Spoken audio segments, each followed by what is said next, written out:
அண்ணா அண்ணா அண்ணா திருப்பரங்குன்றத்தை பொறுத்தவரை இன்னைக்கு பார்லிமெண்ட்ல நம்முடைய இந்தி கூட்டணி எம்பிக்கள், குறிப்பாக தமிழகத்தினுடைய திராவிட முன்னேற்ற கழகத்தினுடைய எம்பிக்கள் இம்பீச்மெண்ட் மோஷன் ஜிஆர் சுவாமிநாதன் அவர்களுக்கு எதிராக கொண்டு வருவதற்காக கையெழுத்து வாங்கிட்டு இருக்கிறாங்க. இதைவிட கேவலம் நாம் எங்கேயுமே பார்க்க முடியாது. ஜிஆர் சாமிநாதன் அவர்களை பொறுத்தவரை அவர் இந்தி இறையாண்மைக்கு எதிராக ஜட்மெண்ட் கொடுக்கல. கரப்ஷன் லஞ்சம் அந்த கேஸ்ல எங்கேயுமே இல்லை. இதுவரை இந்தியாவில் இம்பீச்மெண்ட் ஜட்ஜஸ் பாருங்க. இவர் ஒரு தீர்ப்பு கொடுக்கிறாரு.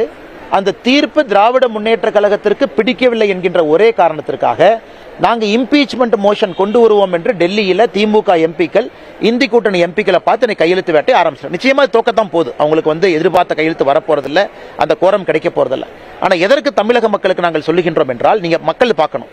அதாவது ஆட்சிக்கு ஒரு தீர்ப்பு பிடிக்கல என்பதற்காக இந்த இறையாண்மைக்கு எதிராக கருத்து சொல்ல லஞ்ச லாவண்ய கேஸ்ல எதுவுமே இல்லை. நேர்மையாக இருக்கக்கூடிய நீதிபதி அவரை நாங்க நீக்குவோம்னா மற்ற நீதிபதியை பயமுறுத்துறாங்க. இது டிஎம்கே என்ன பண்ணுது? மற்ற நீதிபதியை பயமுறுத்துறாங்க. அதாவது அவங்களுடைய கேஸ் நிறைய இடத்துல இருக்கு.